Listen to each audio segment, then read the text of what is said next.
Pagtaas. Isang salitang nagdudulot ng pangamba sa bawat tsuper na pumapasada sa umaga. Nagtitiis sa usok at alinsangan dahil kulang pa rin ang kinikita. Kada andar ng makina, kasabay ng pag-init ng kaba na unti-unting nilalamig ng kanilang mga pangarap.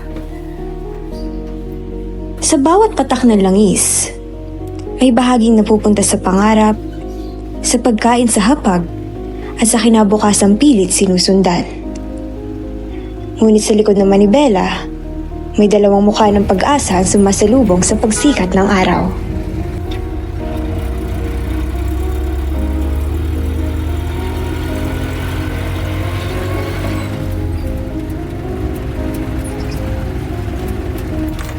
Ako po si Adonis Entrenal, 51 years old, taga Alangilan, Batangas City. Ayun hindi, Freddy Bronte. Ako ay Mary Mrs. Peggy po. Ilan taon na po kayo? 46. Ako ay 48. Nag-start po ako naging jeepney driver ay 2012. Kasi po dati po ako nagsisiman. Nung hindi na po ako makasakay ng barko at nagka-problema po yung aking pandinig, doon na po nag-start ako ng pagiging isang jeepney driver. So seaman po kayo dati? Yes po, seaman po ako dati. Nung ako pong seaman po ako noon, pag bakasyon po ako pinag-extra sa aking jeep. Nung nabili ko po itong aking jeep ay 2001. Solo ko lahat. Ako ba? Bilang sa driver. Pag may nagbabayad ng sukle, abot ko lahat. Sukle, lahat, abot. Sarili niyo po siya, hindi po ito ang tawag dito, boundary po. Hindi po, sarili ko po itong jeep. Boundaryhan. Boundary po. Nagsimula po ako ng pagmamayo ng jeep noong 2012 kasi nga po, hindi na po ako nakapag-sima noon. Doon na po humina po ang aking pandinig sa kaliwa. Ang naisip ko po noon, baka po ako'y bagsak sa medical. Ang iniisip ko ay siya magiging isang jeepney driver na lang ako habang buhay. Habang po ako'y kaya ko mag-isang jeepney driver. Mahina nung una dahil apabot pa ang sistema ng passenger funds. Pero nung nasanay na yun, iba-iba na. Ngayon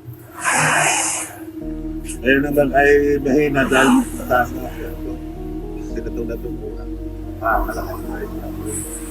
Ako, mahirap ang magiging isang jeepney driver. Kasi minsan gigising ka ng maaga.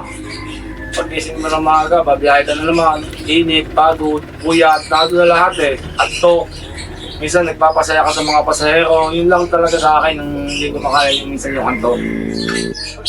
Pero kaya ko din. Habang ako yung nagdadrive. Hindi naman araw-araw nga biyahe yung makalwahan lang. May kudik, buhat, wala akong biyahe. Rotation ka ang aking biyahe.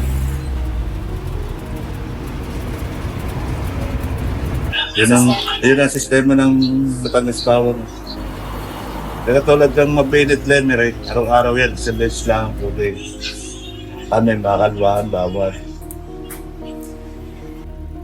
Tapahin ka muna, sa hapon ka na umibabalot pag ang biyahe ng bago. Sa hapon, umiyan na ka. Kaya nila ginagawa ko sa hapon. Kasi ang time naman namin sa ang awas ko. Kasi kaya na pag-usasama sa natin, nasa sinabiyah niya. Pero ang naman siya mga biyahan. Isa na rin natin ganun sa akin. Nung namamasada ako, okay pa nun eh, medyo mababa pa ang diesel, no? Hindi pa ako masyado nagpapalibre noon, maganda pa yung aking kinikita. Pero nung dumating na ang panahon na gusto ko na magpasaya ng mga tao, yun, medyo nababawasan yung kita ko, pero happy pa rin ako sa aking buhay. Kasi kahit pa paano, napapasaya ko yung maraming tao. Lalo-lalo na ngayon, na medyo kami masyadong naapektuhan, mga jeepney driver. Isa sa kami sa naapektuhan sa kasada. Kami po ay uneven sa loob po ng isang buwan. Ang aming biyahe ng bawang bat ay 15 days lang po. Hindi po kami araw-araw. Mahina nung una dahil apabot pa ang sistema ng passenger funds. Pero nung nasanay na yun, iba-iba na. Ngayon Ngayon naman ay mahina dahil mataas nga ako ito. Hindi katulad ng una. Alakay ko rin niya. Ang alak pero ko talaga ay 340.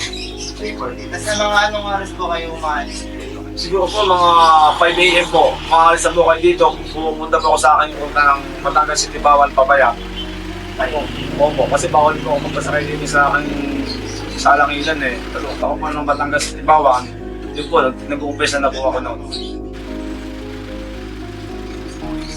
Sa pag-uwi po. Depende po, minsan po mga 6 o'clock nandito na ako, 6:30. Pero kami nung po sa akin, 6:30 nandito ako 7. Minsan ay alas 6, minsan ay alas 7 na. Depende sa utawa pag dagising na maaga. Anong oras naman po kayo natatapos na pamamasada? Alas 8 kaya. Hindi sa, yun nga, ang mga pagkain ng mga gulay, tipid ka. Kung anong meron, dilata, di lang, yung ulam. Kuryente, baka di ka rin nagano ng kuryente, tipid yung kuryente. Dati ako yung pretzel trader, natutong ako mag-jeep.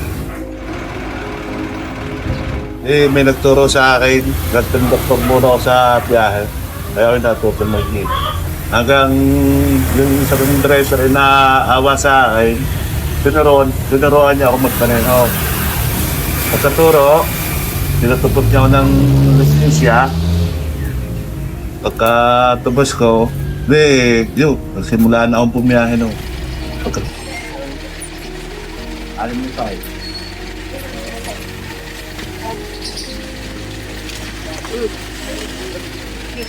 Ngayon naman, hindi na kasi nahirapan ako sa driver. Kawawa talaga driver. Bakit nyo na ako? Tumaas. Pag kami magkasama, nung una kasi okay lang ang kita eh, kaya pa mababa ako. Pero ngayon, wala. Hindi sapat. Naku, sobrang apektado nung pagtaas ng diesel. Kasi nung nag-stop nung ang diesel kasi nung sa San Pascual, ay umabot lang po ng 48 pesos. Eh ngayon, 121 pesos na. So, sobrang apektado kami mga jeepney driver. Ang nagdagdag ko na po ng diesel, kung tutusin eh, umabot ho ng 18,700. So wala po nang dyan sana po pampamilya sana yun. Ang ako na walang kita pero okay lang sa akin. Enjoy pa rin ako basta lagi magdadasal sa Panginoon, huwag lang kakalimutan. Basta enjoy lang ako sa paghahanap buhay kahit kaunti lang may uwi. Ako makapasok sa isip ko kung ititigil ko ba ang biyahe ko o hindi eh. Kung kakayanin pa namin mga jeepney driver. Yun ang iniisip ko eh. Pero lumalaban pa rin kami sa hamon ng buhay. Kung hanggang kaya namin magmano sa kalsada, gagawin namin para lang sa aming mga pasahero may hatid namin sila. Pero pag talagang tumaas, pag hindi na namin kaya, tigil talaga kami yan. Parang gusto nang tigil itong biyahe. Dahil napapasali sila namin kinikita ngayong mga driver. Hindi, kasi nga, pag wala siyang data, kasi lang sa akin na. Pag siya yung walang kita na medyo talagang tapos pa rin kasi may estudyante kami apat. Kung minsan nagtitipid naman ako eh. Kaya lang pira pang pamilya, hindi ko kayang tipidin ng pamilya ko eh. Kung anong gusto nilang inihilig, minsan binibigay ko. Dato nung wala sa akin biyahe, nabomber ako ng 900. Ay ngayon ni 600 na lahat. Tinawasan ko ng 300 ka rin. Yun nga, sa Corodo na papunta, maraming kita. Nakita lang ako ng halagang 800. Hanggang 7 yan, kaya na. Kaya nung una, nakaka-2.5 ako nung una eh. Uwi pa naman, yun nga lang, sa napukasi, wala nang umagas. Kahit na gano'ng kataas man yung diesel na yan, umakot man ng 50 ako na biyahe, hindi talaga mawala sa akin kahit tubig. At talagang hindi ko aalisin yan. Kahit kakarampot na kita ko, pagsasakay sa jeep, hindi mo alam kung nauwa o hindi ang aking mga pasahero. Kaya dapat talaga, bigyan mo ng pansin ang mga pasahero. Kahit doon lang sa tubig muna. At di ba ito pa, may pasahero ng halimbawa 50 pesos, hindi na kinukuha mga suklihan. Saan bagay na dito mga pasahero? Masasabi ko lang sa mga pasahero, kahit sa konting paraan, tayo po ay magpasaya. Yun lang po ang aking masasabi po sa inyo sa mga jeepney driver na nahihirapan ngayon. Alam ko na nahihirapan na kayo, tawa ko sa inyo. Pero kailangan pa rin tayo. Nandun pa rin ang ating pag-asa natin ating Panginoon. Dasal lang tayo ng dasal. Balang araw makaka-raos din tayo sa ating buhay. Sana naman yung nasa taas natin, tingnan yung anong katayo ng mga driver, kung gaanong kahirap. Sanay na ako sa pagod dito, kahit pahirap akong tumakbo, sanay nga ako sa malalayong lugar eh. Hindi ako napapagod, lalo guys ang pagiging jeepney driver. Sanay na ako. Sa tagal mo nang nag-drive. Oo, nakapagod din pa magpaneho. Pag yung kahit makalwa, papagod dahil sa maghapon sa magbiyahe, init. Nakapanawa din magbiyahe. Eh wala eh. Pag di kayo magpamaneho, wala ka naman makaka-details ka ng halaan kahit sawa-sawa ka na mag-drive. Sobrang saya ko. Kahit pa sabihin niyo, kaibigan niyo na ibang hanap buhay, hindi pa rin ako papasok. Dito pa rin ako sa iyo. Jeepney driver pa rin ako. Kaya din naman, dahil nakakatulong din man ako sa aking mga kapwa kung ano. Yun na nga lang, kahit pagod na ano nga yung pagod. At yung pagod, natutuwa ka pa rin dahil nakakatulong ko sa mga kapwa Pilipino. At matagag din sila na nakakatulong ka pa rin. Sa iisang kalsada, may dalawang kwento na sabay na bumabaybay. Si Kuya Adonis, bitbit ang kamera at mga bote ng tubig, ay nagsisilbing liwanag at aliw sa mga pasahero. Sa bawat vlog, bawat tawa, at bawat libreng tubig na iniaabot, dama ang hangarin niyang pag-aanin ng bawat pasada. Sa kabilang banda, naroon ang isang tahimik na tsoper. Hindi man kilala sa social media, araw-araw niyang nilalabanan ng init, usok at pagod. Walang libreng tubig, walang kamera, ngunit bawat pasada ay puno ng pag-asa at pagsusumikap. Hawak ang liwanag. Sa daan lang ang dala, ko'y pag-asa. Sa daan